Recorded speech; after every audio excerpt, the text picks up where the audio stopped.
Pwede na po kayong maupo. May mga ila ko nakikitang mga first-timers natin. No? May dalawa tayo rito na nakita natin. First time nila. Kasi may nameplate sila. May name tag. Hindi namin kayo binibenta, kaya merong name tag o nameplate. Kundi yan po ay para makilala namin kung sino yung mga first time na nakasama namin ngayon. At hindi namin kayo tatawagin hoy, kundi pangalan ninyo mismo. Salamat po. At ngayong umaga ay sisimulan natin yung team ng ating church for this whole month of March. Ang team niya ay filters. Pag sinabing filters, alam niyo na po yun. Kasi, sino ba sa pag ginagamit ang filter? May oil filter sa sasakyan. Meron din po siya sa aircon filter, di po ba?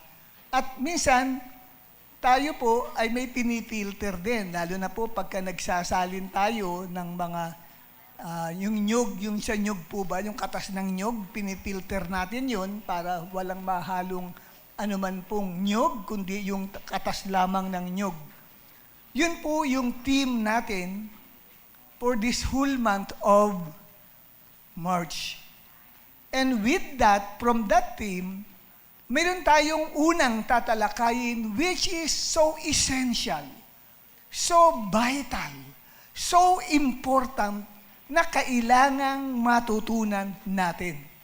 At ano ang topic natin ngayon? Pakibasa nga po. 1, 2, 3. Yes, yan po ang atin pong topic, the battle of the mind. Anong ibig sabihin ng paksa ito na tatalakayin natin? Ano ang ibig sabihin ng the battle of the mind na pag-uusapan natin? Hindi po ito tagisan ng isip o talino sa isang paligsahan katulad ng quiz bee contest. Hindi po yun ang ating pag-uusapan kung alin ang pinakamatalinong pag-iisip, kundi sa halip, ang ating pong bibigyan ng pansin sa topic natin about the battle of the mind ay labanan na nangyayari saan? Sa loob ng isipan ng isang tao. Ito po ay tinatawag din na digmaan saan? Sa isip ng tao. At kailangang malaman ng bawat isa sa atin ang bagay na atin pong papaksain. Bakit? Dahil ang the battle of the mind, ang pinakamalaking laban ng tao sa kanyang buhay. Huwag mong iisipin yung mga mabibigat na pagsubok at problema ang iyong mabigat na laban sa buhay. Hindi po yun.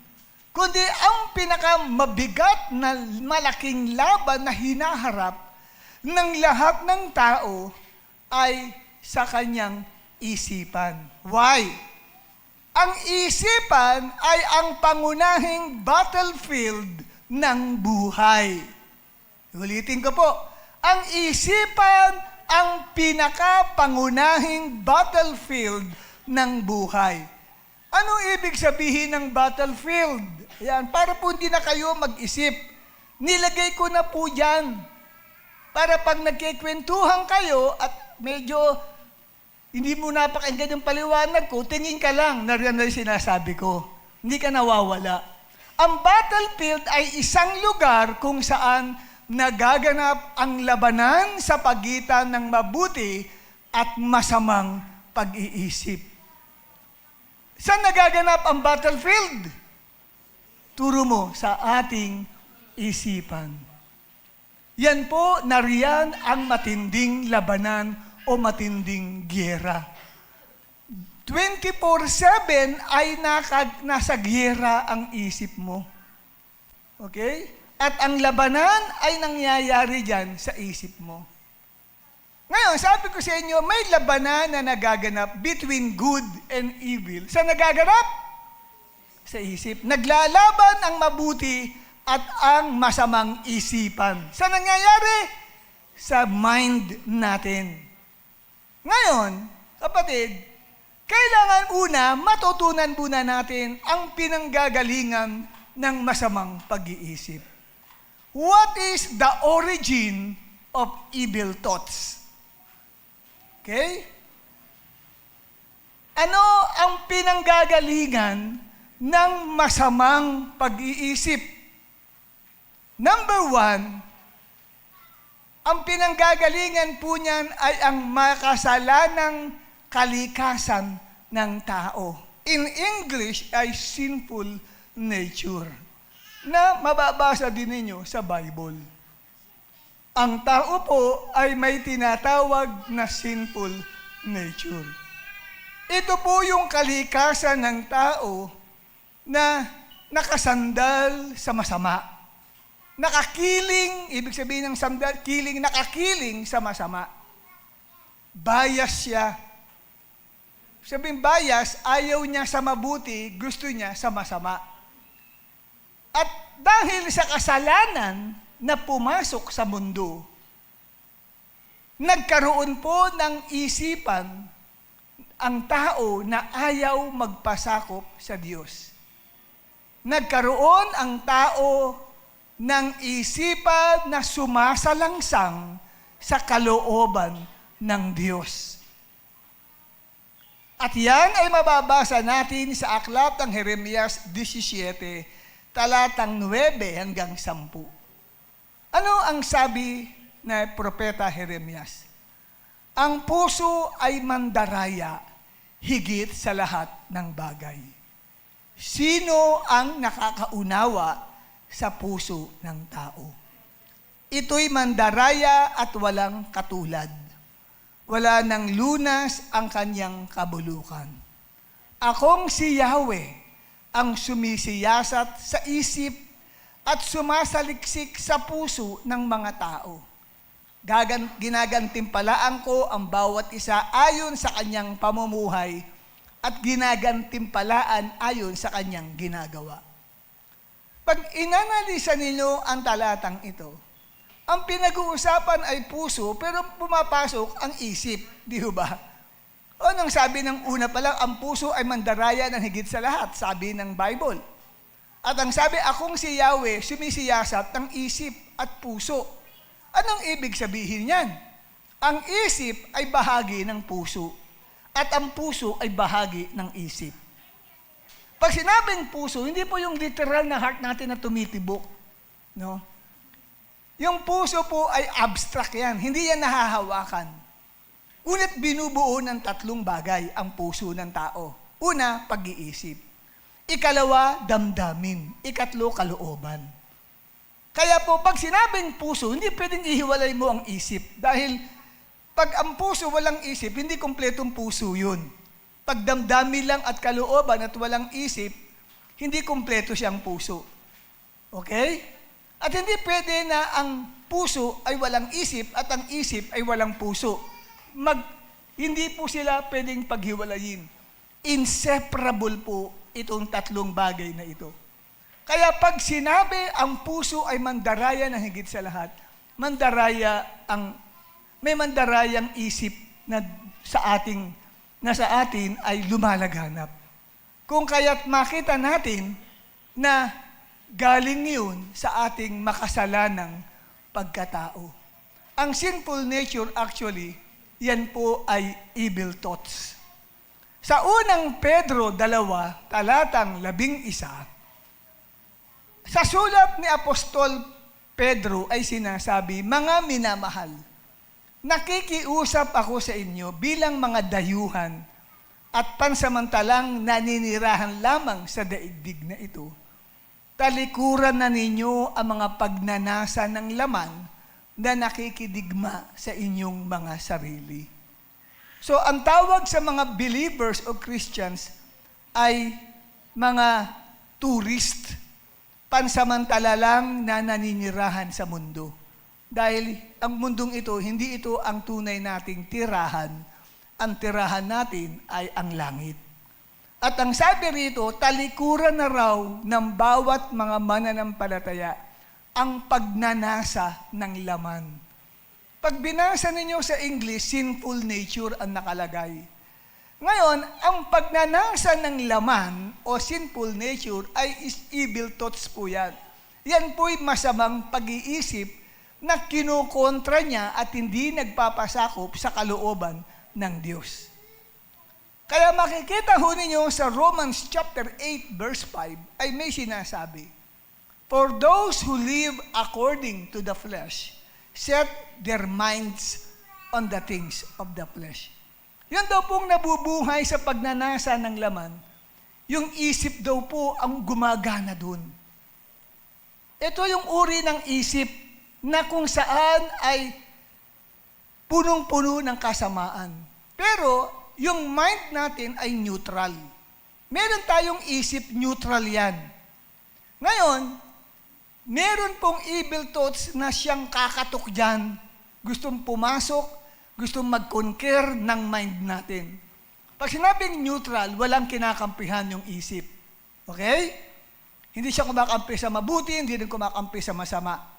At ngayon, bakit nagkakaroon ng evil thoughts? Nanggagaling yan sa tinatawag natin masamang kaisipan na kung saan ito po, kapatid, ay kumakatok sa isip ng tao.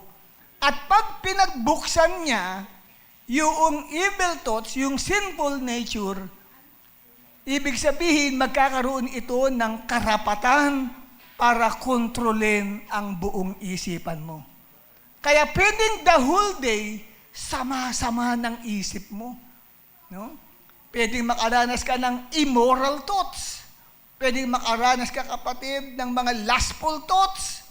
Pwedeng makaisip ka ng mga bagay na hindi po kaaya-aya sa ating Diyos na buhay. Kaya makita ninyo sa Romans 8:5, sa ibang translation ng English, tinawag na carnal mind. So, ibig sabihin, ang sinful nature ay isip. Masamang pag-iisip po siya. Okay? Kindihan niyo po? Yan ay uri ng pag-iisip na gustong i-conquer ang mind ng bawat isa sa atin.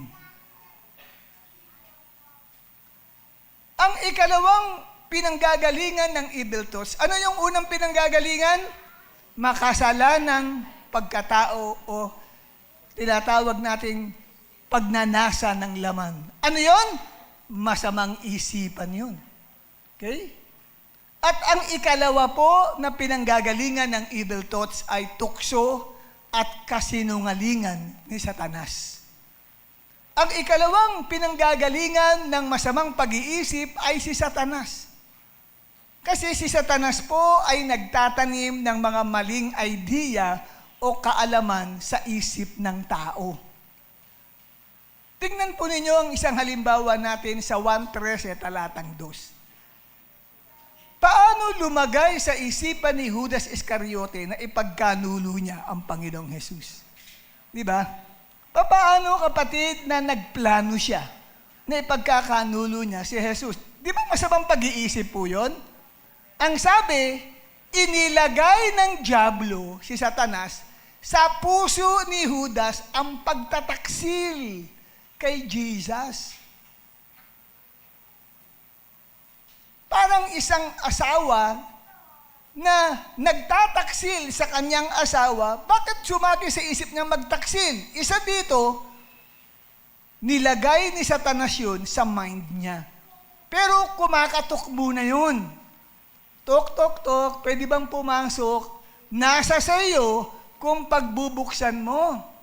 Halimbawa, nagtatrabaho ka sa isang opisina, may asawa ka, may lumalapit na isang dalaga na panay ang lapit doon sa lalaking may asawa.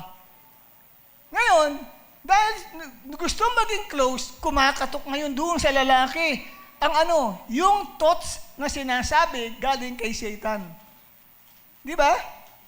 Pag in-entertain niya yun, po pwedeng mahulog ang loob niya doon sa dalaga at magkaroon sila ng relasyon. Pagtataksil yun. Ganito nangyari kay Judas Iscariote.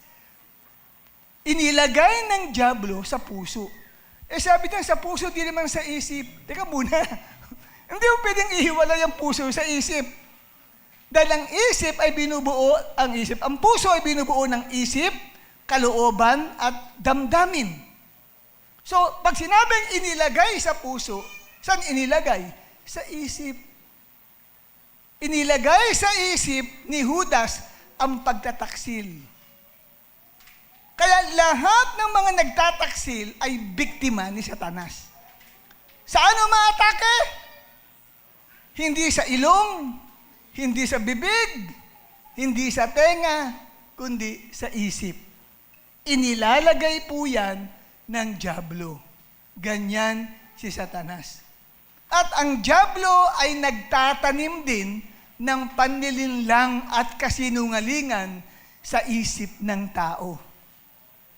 Dahil ipinapakilala siya ni Jesucristo sa 1:8, talatang 44, na si Satanas ay sinungaling at ama ng kasinungalingan.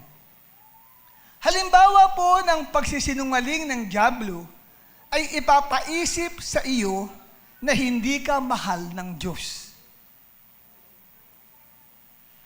Sa dyablo po galing yan, yung isip na yan.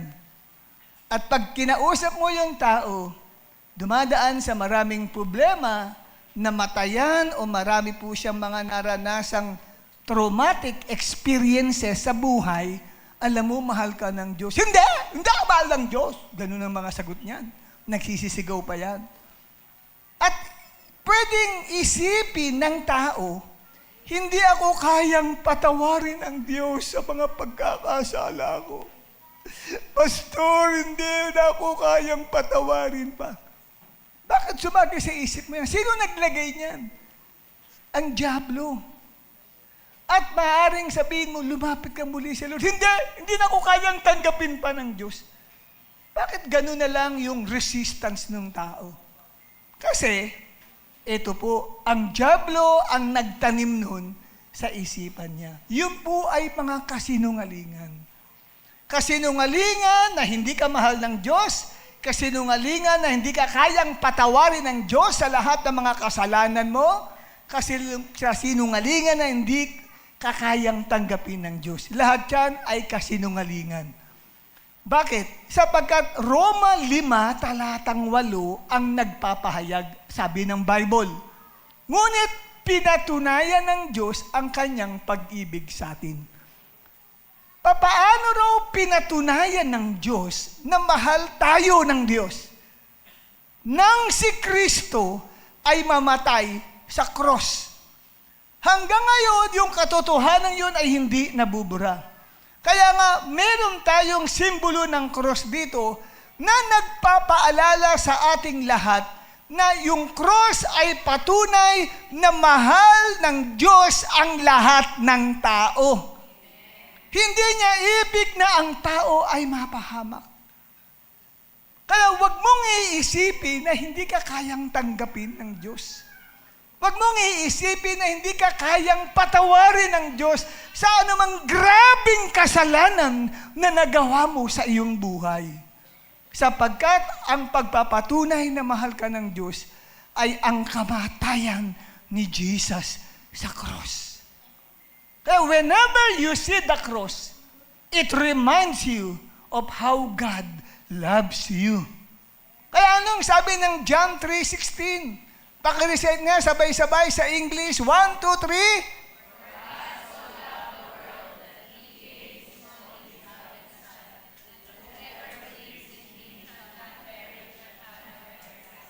So umpisa pa lang, for God so loved the world.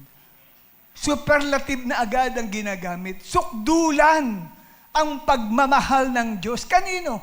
Hindi binanggit ang pangalan dyan. Sinabi sa mundo. Pag sinabing mundo, hindi po planetang Earth na ito, kundi tao ang binabanggit yun. Hindi na mabanggit lahat ang pangalan dahil pag sinabing mundo, sakop ka. Sino ka man, anuman ang pinanggalingan mo, anuman ang lahi mo, anuman ang kasalanang nagawa mo na pinakagrabe sa mata ng Diyos, kasama ka dyan. Isa ka sa sobrang mahal ng Diyos, kaya ang ginawa niya, hinayaan niya si Kristo na mabayubay sa krus. He gave up Jesus for us. Ibinigay niya, hinayaan niyang parusahan ng mga makasalanang tao. Hinayaan niyang ito, kapatid, ay pagsalitaan ng masama, ipako sa krus. Hinayaan niya si Kristo mamatay sa krus sapagkat hindi niya ibig na ikaw ay mapahamak. Nais niya ikaw ay maligtas at makaalam ng katotohanan. Kaya yan po ang katotohanang pinapahayag sa ating lahat, mga minamahal. Ang dyablo ang nagtatanim ng masamang pag-iisip. At ang ikatlong pinanggagalingan ng masamang pag-iisip o evil thoughts ay ang espiritu ng mundo. The spirit of the world. Ano ang sabi ng 1 John chapter 2, verses 15 to 16? Do not love the world or the things in the world. If anyone loves the world, the love of the Father is not in him. For all that is in the world. Ano ba yung binubuo ng mundo na sinasabi? The desires of the flesh. O sa ibang translation, the lust of the flesh. Sa Tagalog, pita ng laman. The desires of the eyes, the lust of the eyes, o pita ng mga mata. At ikatlo, pride of life, kapalaluan sa buhay, pagmamayabang o pagmamalaki sa buhay, is not from the Heavenly Father, but is from the world. Ang mundong ito na ginagalawan natin, ito yung planetang ito, meron siyang espiritu, kapatid, na kumikilo sa atin pong kapaligiran. Ang espiritu ng mundo, next slide, ay lumilikha ng mga bagay na nakikita. Ini-inspire niya ang mga filmmaker, gumagawa ng pelikula, kasi mapapanood yan ng mga pornographic films, porno films, yung mga palabas na sex. Wala bang, karamihan sa mga pelikula ngayon, may kissing scenes at may sex scenes. Kanino galing yung ganong inspirasyon na ginagawa na maraming direktor? Galing sa spirit of the world. Why? Kasi kailangang gisingin yung makalamang lupa sa buhay ng tao. Kasi ang tao po, sabi ko nga sa inyo, may tinatawag tayong sinful nature. Ito yung pong evil thoughts. Yung pagnanasa ng laman. Pag ginising yan, magkakaroon siya ng tinatawag na sexual awakening. Kaya ang isang 12 anyos na babae o lalaki, pag nakapanood ng isang palabas patungkol sa sex, isang pelikula, may sex, may kissing scene, ginigising ng palabas na yun pong makasalanang pagkatao ng tao. Tandaan niyo po bago pumasok sa, ano ba ang mga gateway? Pag sinabing gateway, pintuan, para makapasok sa isip ang isang bagay. Eyes.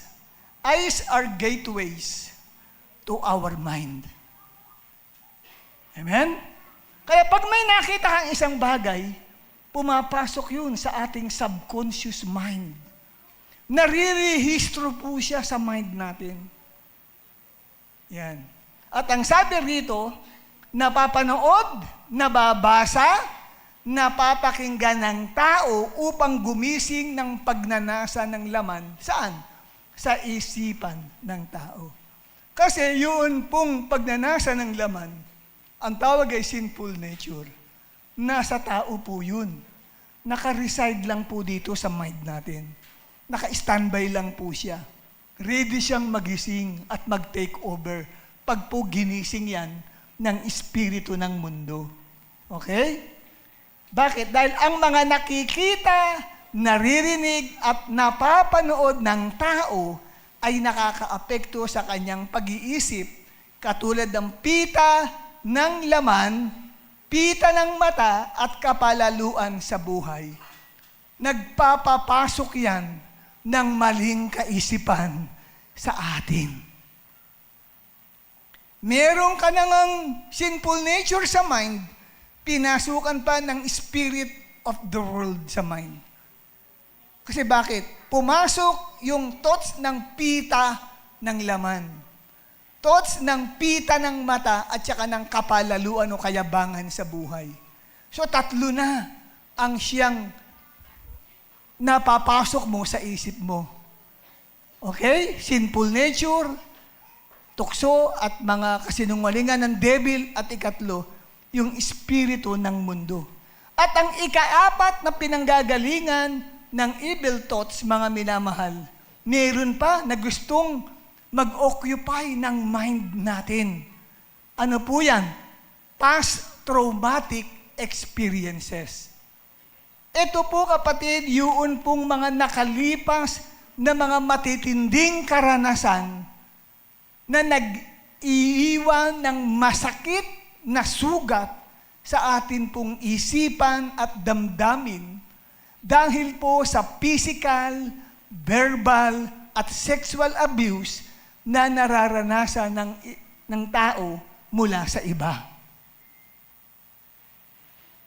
Kapag ang isang tao ay nasaktan at hindi nagpakawala ng kapatawaran, ang galit ay nagiging isang kuta sa isip ng isang tao. Bakit? Dahil paulit-ulit niyang iniisip ang sakit na ginawa sa kanya ng tao. Nagiging isang kuta. Okay? At yan, kailangan papasok tayo sa pag-aaral about kuta o stronghold. Para maintindihan ninyo, bakit ang paksa natin is the battle of the minds. Sa 2 Corinthians chapter 10, verses 4 to 5, yan po ang teksto na i-expound ko sa inyo. Yung narinig nyo ay introduction. Okay? Ito, tapasok na po tayo sa pag-aaral about the topic, the battle of the minds. Basahin natin ang 2 Korinto 10:4 hanggang 5. 1, 2, 3. Ang sandata namin sa pakikipaglaban ay hindi makamundo, kundi ang kapangyarihan ng Diyos na nakakapagpabagsak ng mga kuta. Sinisira namin ang mga maling pangangatuwiran, ginagapi namin ang lahat ng pagmamataas laban sa kaalaman tungkol sa Diyos at binibihag namin ang lahat ng isipan upang matutong sumunod kay Kristo. Ayan. Aanilasahin po natin ito pong talata na i-expound ko sa inyo. Kasi may binabanggit na kuta. Ginagawang kuta. Okay? Ano raw ang sinisira at ginagapos ni Apostol Paul? Base sa binasa natin. Sa verse 4, sabi niya, sinisira namin ang maling pangangatuwiran. Saan tumutukoy? Tumutukoy sa human logic or reason. Yung bang pangangatuwiran natin? Di ba? Ginagamitan natin minsan ng logic yan eh. Di ba? Verse 5, ginagapos namin ang lahat ng pagmamataas laban sa kaalaman tungkol sa Diyos. Intellectual pride. Saan po ba nakapaloob yung logic at yung reason? Yan po ay sa mind. Saan nakapaloob ito pong intellectual pride? Na tingin mo marunong ka, matalino ka, nag-aral ka, kaya ayaw mong patalo doon sa nagpapaliwanag. Inisip mo, mas matalino ka kaysa doon sa nagtuturo o nangangaral. Ayaw mong tanggapin ang mga explanation niya. Ang tawag doon ay intellectual pride. Saan yun? Nakikita? Sa isip pa din. So, ibig sabihin, may walls of resistance. Sa mind mo, meron siyang pader. Ang tindi ng pader na yan na kailangang buwagin. At ikatlo, sa verse 5b, binibihag namin ang lahat ng isipan upang matutong sumunod kay Kristo. Anong example dyan? Unruly thoughts. Ito yung kaisipan na hindi sumusunod kay Kristo. Para kang isang kabayo na ayaw sumunod doon po sa sota o sa hineteng nakasakay sa kanya. Ayon kay Pablo, ang isipan ng tao, sa isipan ng tao, gumagawa ng kuta ang sinful nature, ang dyablo, ang espiritu ng mundo, at ang traumatic experience. Saan sila nagkukuta? Sa isip ng tao. Sa isip mo. Diyan sila nagkukuta. Ngayon, pag-usapan natin, anong ibig sabihin ng kuta? Ayan. Hindi po lisa yan, hindi po kuto yan. Kuta yan. Baka mamaya magkamali ka, kuto na ituro mo. Okay, kuta. Ano ang kuta? Basahin nga po natin sa first paragraph. 1, 2, 3.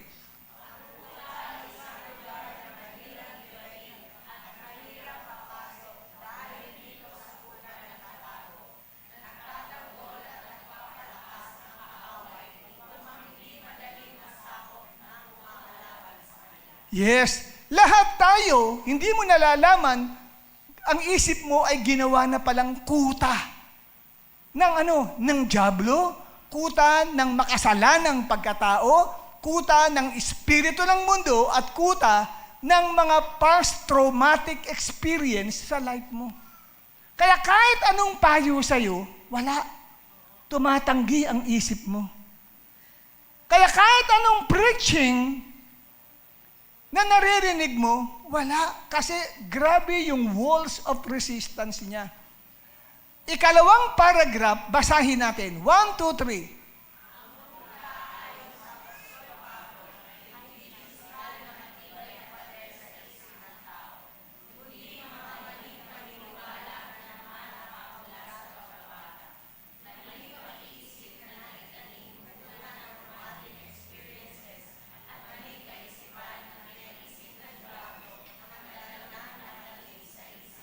Oh, naintindihan nyo ngayon ang kuta. Sulat mo ngayon yan para maunawaan mo, kapatid. Pag sinabing kuta, hindi physical na matibay na pader ang sinasabi ni Apostol Pablo.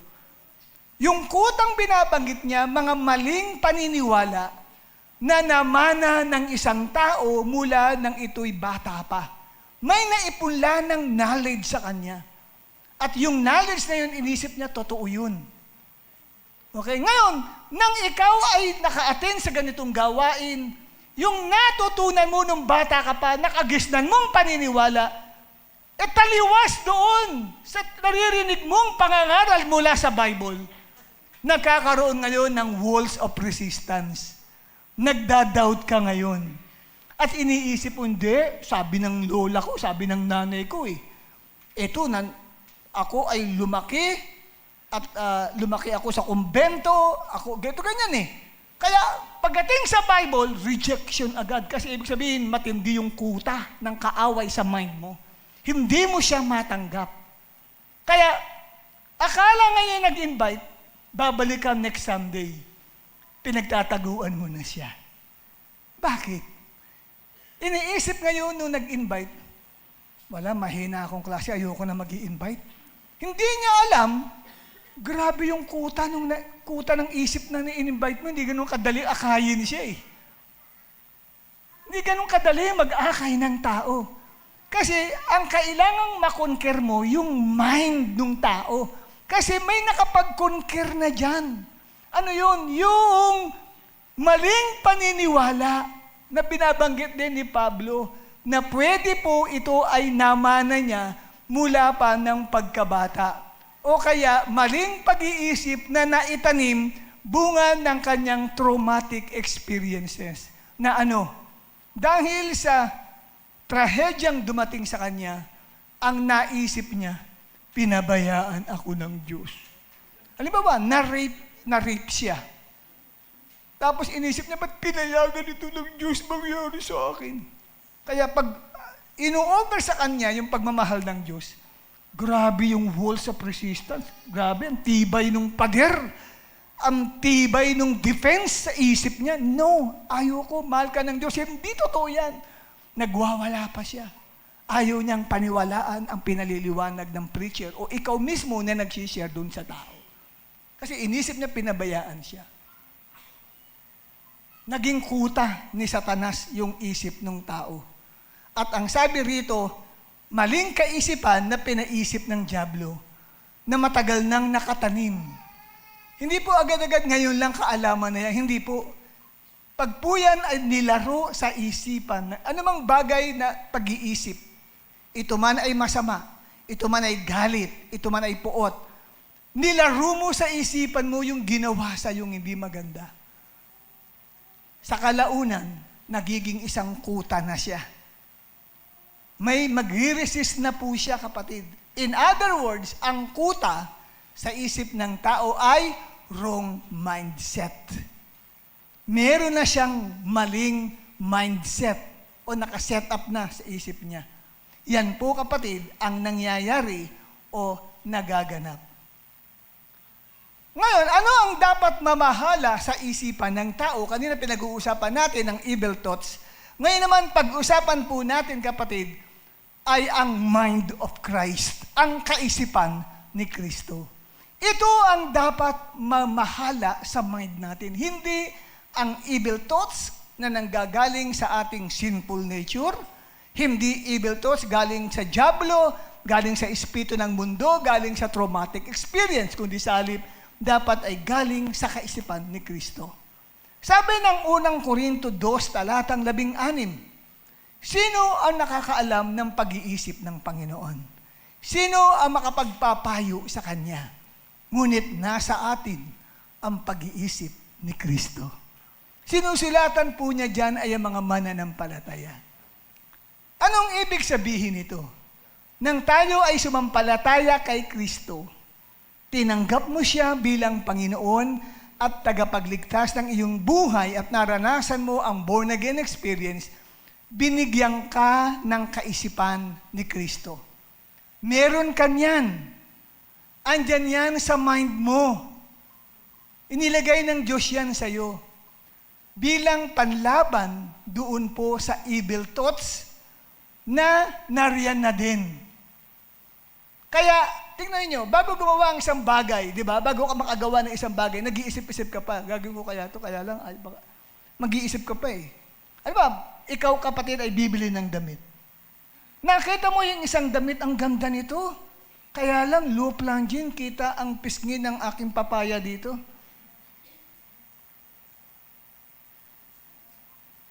Bakit mo nasabi yun? Yung mind of Christ, gustong mag-take over. Sabi naman noong evil thoughts, okay lang yan. Bagay naman sa'yo yan eh. At very appealing yan. Baka yung crush mo tumingin sa'yo pag sinuot mo yan. Sinful nature. Nakuha nyo? Kaya sa mind natin, may naglalaban dyan. Mind of Christ at ikalawa, evil thoughts.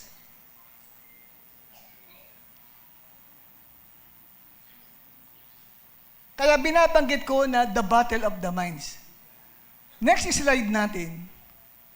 Ang isang taong hindi pa naligtas o na born again in the spirit, hindi pa siya born again. Pwedeng umaattend sa church pero hindi po na born again. Ay hindi nakakaunawa ng mga bagay patungkol sa Diyos. Katulad ng ginagawa natin sa pagsamba sa Diyos. Yun pong tao na walang mind of Christ, ang umaalipin sa kanya ay ang evil thoughts.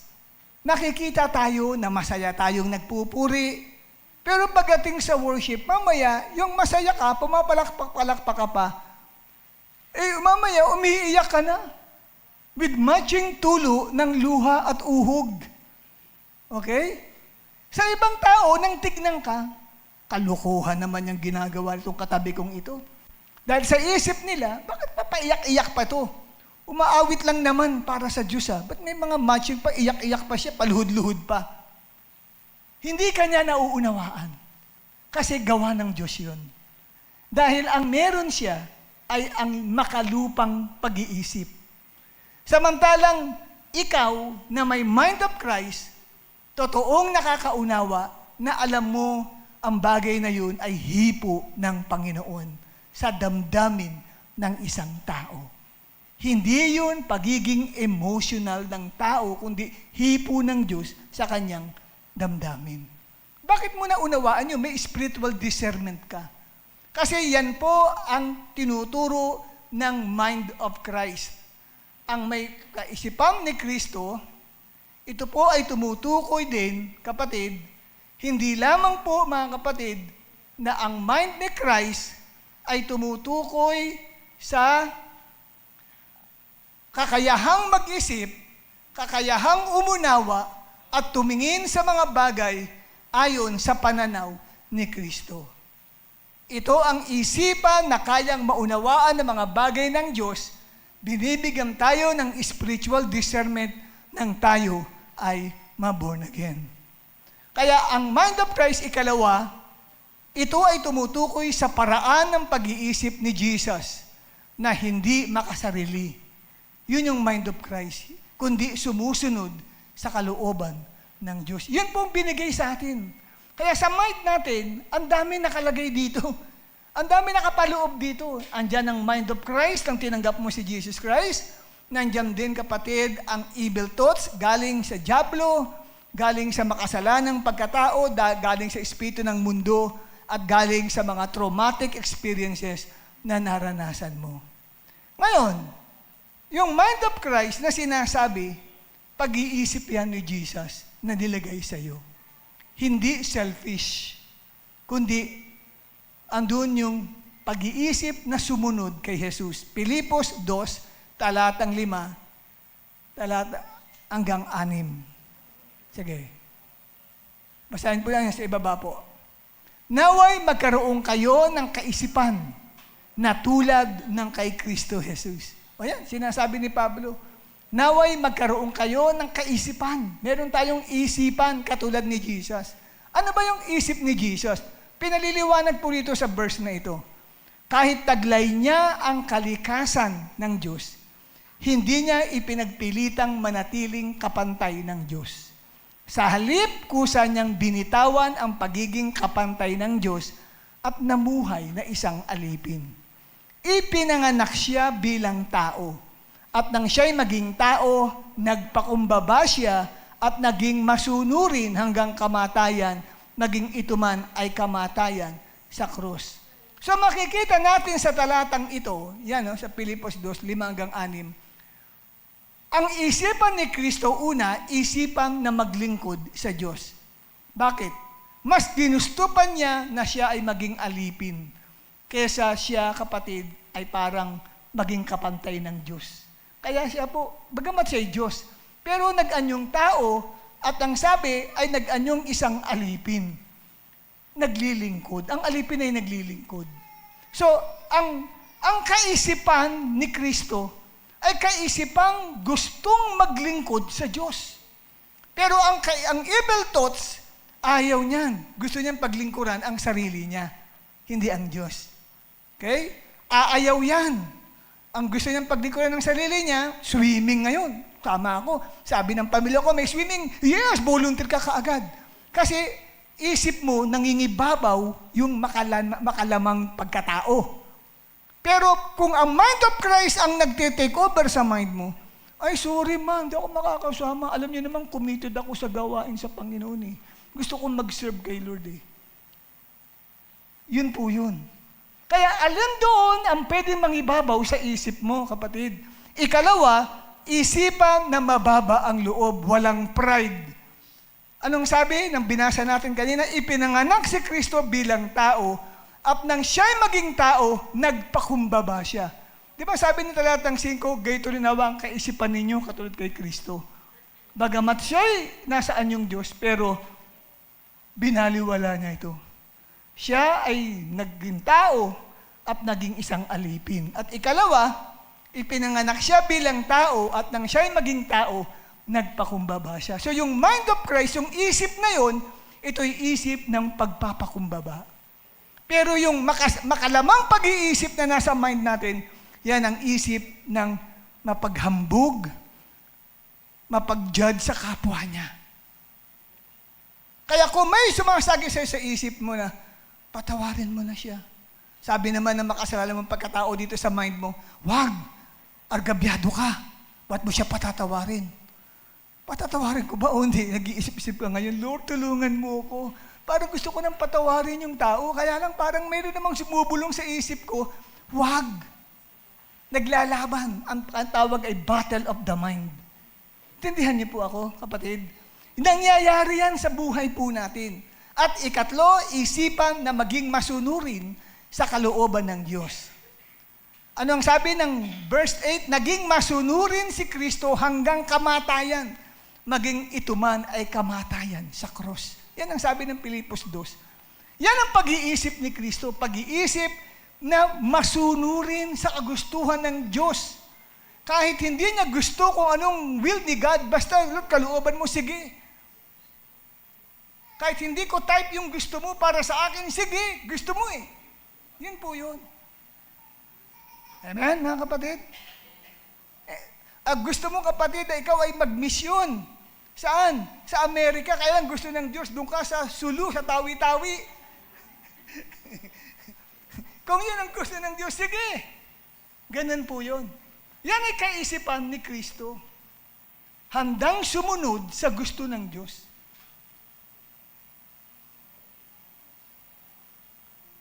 Di ba pag tayo ay pinapipili, gusto mong sumunod kay Lord? Nag-iisip tayo. Kung mind of Christ ang nangingibabaw sa isip mo, susunod ka. Pero kung ang mangingibabaw dyan ay ang makasalanang mong pagkatao, yung kasinungalingan ni Satanas, yung mga traumatic experiences na naranasan mo sa buhay at naging kuta sa mind mo, ang lahat ng yun, hindi ka susunod.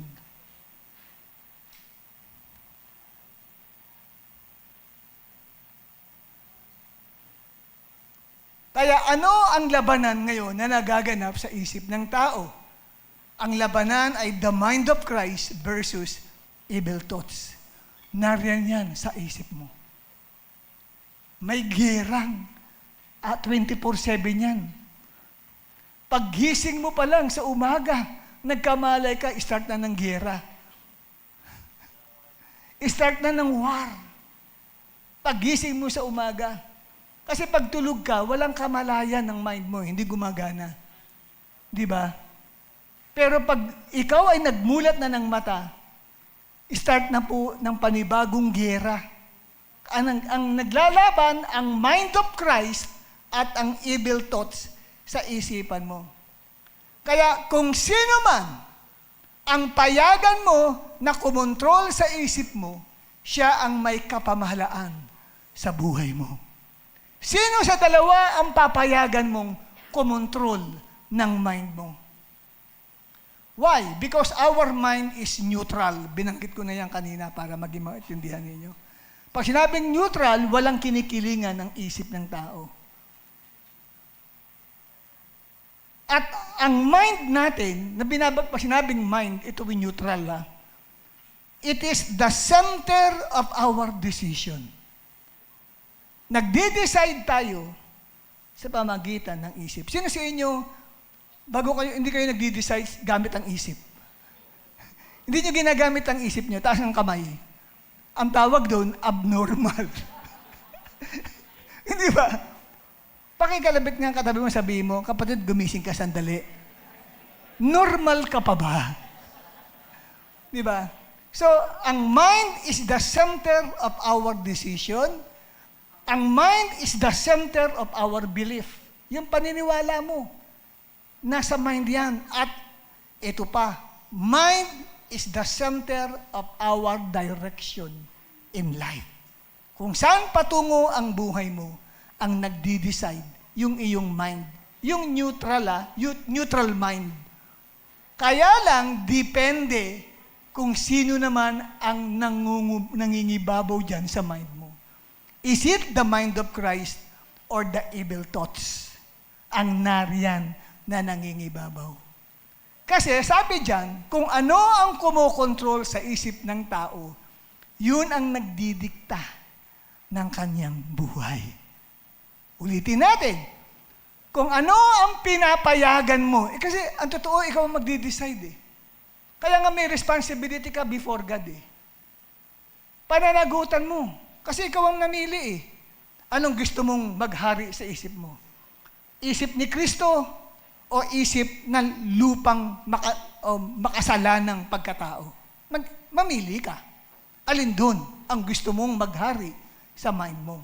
Kasi, ang sabi rito, kung ano ang kumokontrol sa isip ng tao, yun ang nagdidikta ng kanyang buhay. Nasa Biblia po yan. Aklat ng Kawikaan 23, talatang 7. Psalm 23, verse 7, King James Version. Kung ano ang iniisip ng tao sa kanyang puso, siya ay ganoon. So kung ano ang nagdidikta sa isip mo, ganun ka.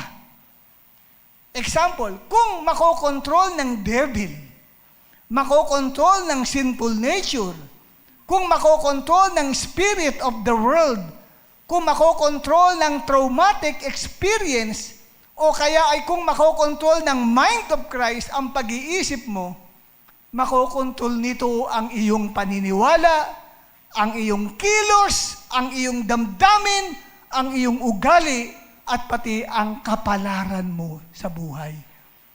Control. Kung ano nagiging kapalaran ng isang tao, depende sa kumokontrol sa isip niya. Kaya hindi mo pwedeng i-blame ang Diyos. Ba't ako nagkaganito? Bakit nagkasira-sira ang buhay ko? Pinabayaan ako ng Diyos? No! Namali ka ng pagdidesisyon. Hindi mo alam, there's battle of the mind. At kailangan, kapatid, pangatawanan mo, Lord, ano man ang mangyari, sinisiksik ng diablo sa akin, gawin ko ang mga bagay na ito, mananatili ako sa isip ni Kristo. Amen po ba, kapatid?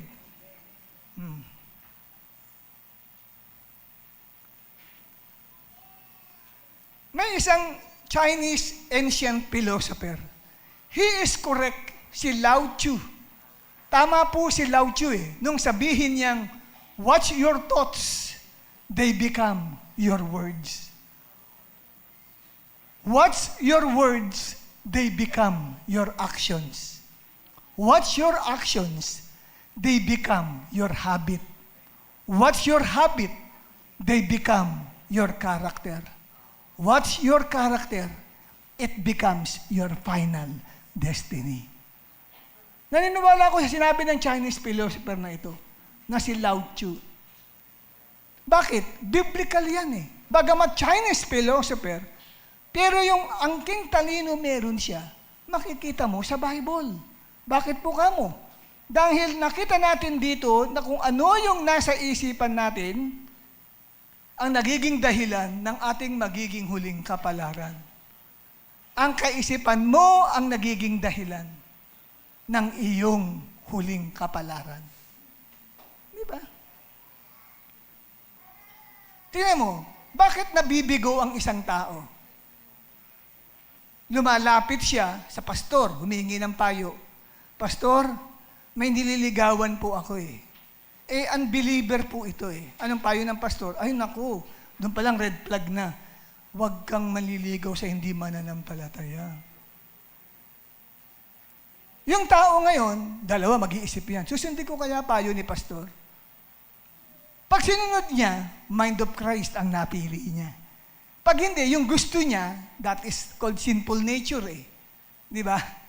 Yung pagnanasa ng laman, ay hindi, pipilitin ko pa rin ligawan siya. So, sinunod niya yung evil thoughts na yun. Ano na kanalabasan? Bumalik yung isang kapatid, malungkot, iiyak-iyak, at nagpapapray kay pastor. Bakit? Ano nangyari? Bigo po ako, pastor, binasted ako. Ngayon, ang tanong, sino may kasalanan? Ang Diyos? Wala. Minsan biniblame ang Diyos. Ayoko, hindi na ako dadalo ng gawain. Di ba? Hindi.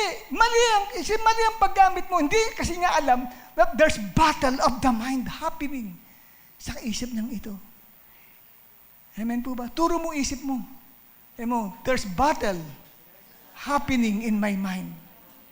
And I must choose the mind of Christ. Amen po ba, kapatid? At ito yung aking kahuli-hulihang pagsasalita. Bago i-ready ng ating mga praise and worship team ang awiting Sa Piling Mo'y May Buhay. Okay? Ang isip ng tao ay katulad ng isang hardin. Makinig ka, ito yung conclusion ko. Ang isip ng tao ay katulad ng isang hardin. So, inahalin tulad ko ang isip natin sa isang hardin na kailangang inaalagaan upang hindi tubuan ng mga mapanirang damo. Kasi pag ang hardin ay hindi naalagaan, maraming damo ang susulpot. At kapag napuno ng mapanirang damo ang ating hardin, hindi magiging maganda ang kalagayan ng ating mga halaman. Sisirain nito ang halaman na tinanim natin. Ganun din po sa isip natin. Ito po ay dapat nating alagaan. Ang isip mo ba ay hindi mo napapamahalaan ng disiplina ng isip?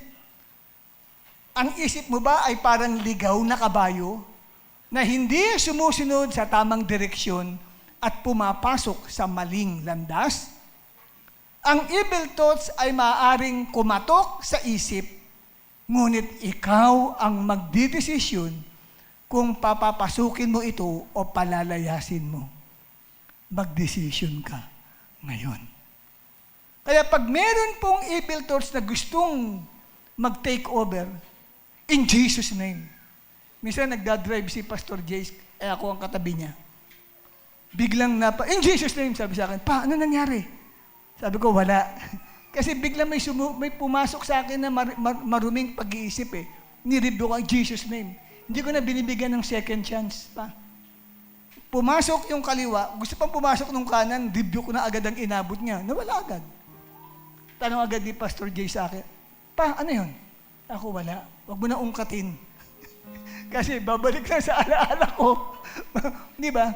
Kasi nakakita ko ng isang bagay na pag biglang gustong dumumi na isip ko, Jesus name, agad ako, Jesus name. Kaya lang, ingat lang kayo. Kasi pag may katabi ka, Jesus name, Jesus name, Jesus name, Jesus name. Puro Jesus name, di ba? Buti lang katabi ko, pastor din. Kaya naiintindihan ako. Amen? Kaya pag may kumakatok sa isip mo, ikaw ang magdidesisyon kung papapasukin mo ito o palalayasin. Magdesisyon ka ngayon. Kung ikaw ay naparito at sugatan ang iyong damdamin, may paalala lang ako sa iyo, kapatid. Psalm 34 verse 18. Pwedeng pakita natin ang awit 34, talatang 18. At akit na rito yung atin pong mga aawit. Papaawit ko yung inawit natin kanina. Paulit-ulit kong awitin. Psalm 34:18 ang sabi, "The Lord is close to the broken-hearted and saves those who are crushed in spirit." Ipinapakita po ng talatang ito, mga minamahal, na kapag ang isang tao ay nasasaktan, nadudurog ang puso, dumaraan sa matinding problema o kabiguan, hindi siya iniiwan ng Diyos. Sa halip, lalo siyang lumalapit upang mapagaling at maligtas mula po sa anumang kuta ng kaaway sa isipan niya. Magdesisyon ka ngayon. Gusto mo bang magwagi ang mind of Christ? Sa next meeting natin pag-uusapan, how to filter the mind, our mind. Paano natin pipilterin ang ating isipan? Papasok tayo doon, kaya part 1 lang ito narinig nyo. Mahaba pong talakayin ang the battle of the mind. Since 1987 pa po yung teaching na yan. Hindi pa taong iba sa inyo. Pinits ko na yan sa congregation dito. 1987 pa yan. Magpo 40 years na yung teaching na yan. Inuulit ko lang ngayon, nung aral ko yan. Na dati ko nang pinits nung araw pa. Bakit? Kasi filter eh. Filtering our mind. Kailangan lahat ang papasok dyan, screen mo muna. Kasi ang filter, ini-screen, di ba? Parang screen yan eh. Ini-screen muna bago mo papayagan pumasok. I-interviewin mo muna. Is it lovely? Is it of good report? Yun po yun. Is it true? Philippians chapter 4, verse 8. Whatsoever things are good, lovely, think of these things. Importante pong pinipilter natin ang mind. Pauusapan po natin yan sa next meeting.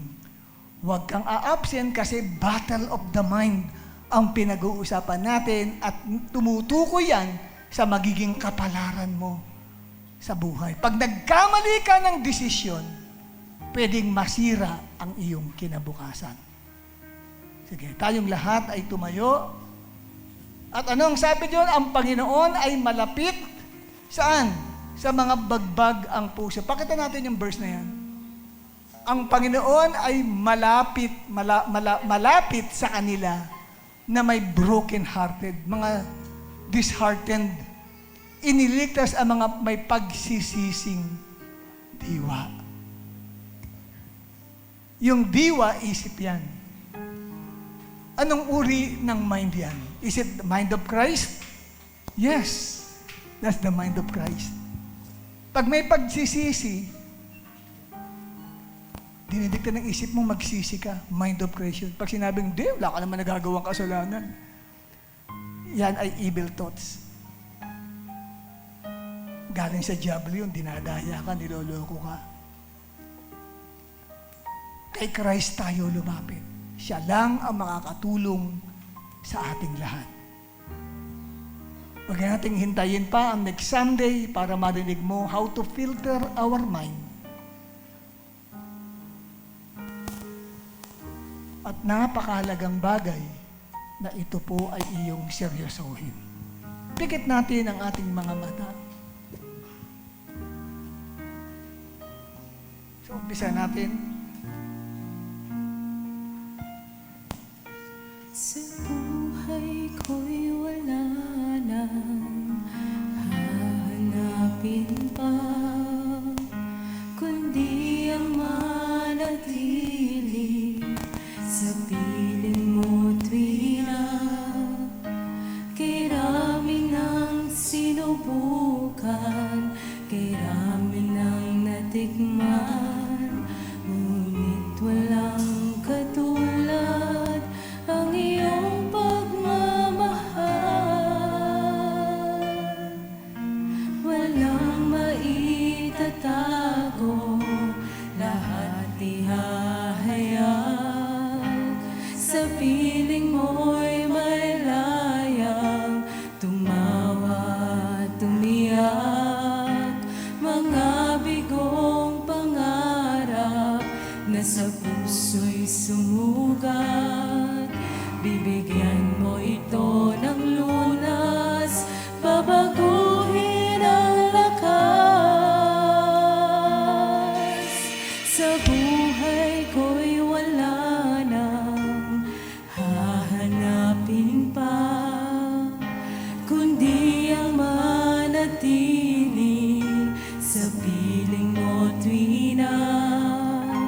Kay rami ng sinubukan, kay rami ng natikman, ngunit walang katulad ang iyong pagmamahal. Walang maitatago, lahat ihahayag. Sa piling mo'y may layang tumawa at umiyak. Mga bigong pangarap na sa puso'y sumugat. Bibigyan mo ito ng lunas, babaguhin ang lakas. Taas natin ang ating mga kamay. Sa piling mo'y may buhay, sa piling mo'y Ikaw na may dumadaan sa mga traumatic experiences ng buhay. malakas kapag kapiling. Maraming itinanim ang diablo na mali sa isip mo.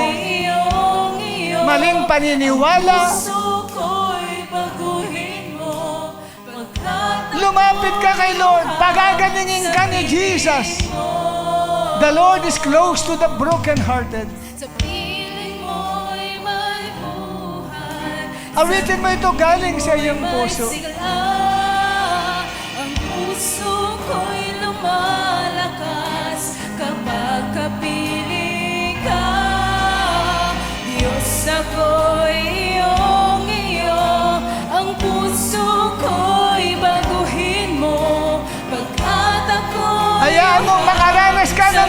deliverance.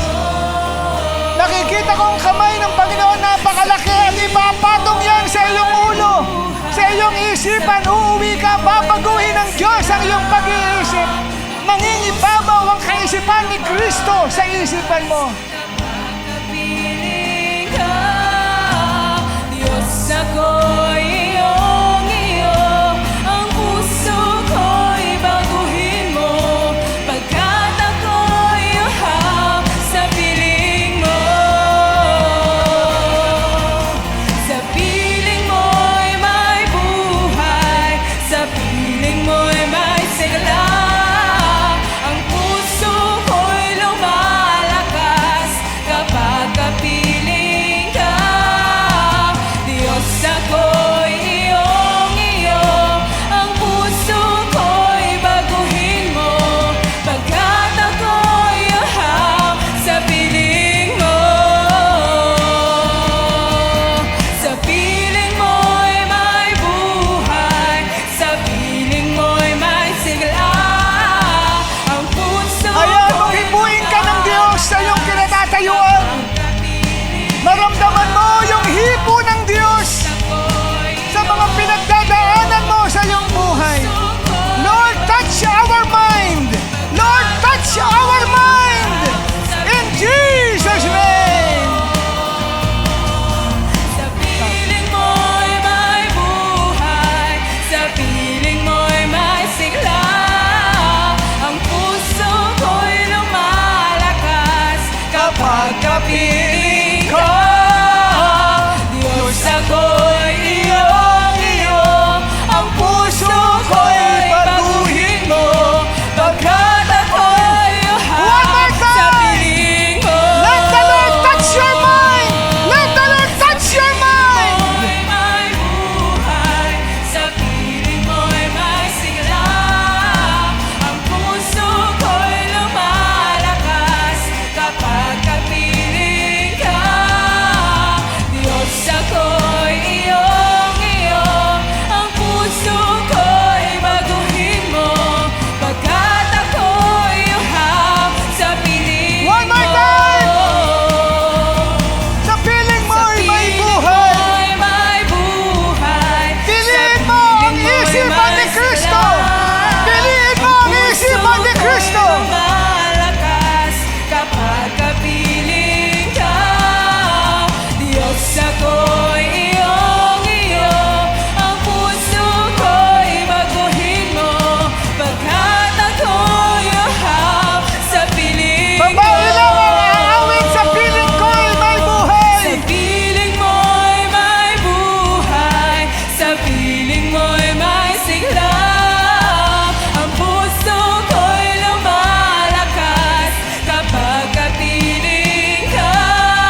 Abba Father, we thank you sa umagang ito na binigay mo sa amin, na ang iyong mga salita ay maibaba, Panginoon, sa kanila, maintindihan nila ito ng lubusan, seryosohin po nila, kainin nila ang bawat mga sustansya ng salita po ninyo na napakinggan namin about the battle of the mind. Lord, minsan pa, tulungan mong laging magwagi ang mind of Christ sa aming mga isipan.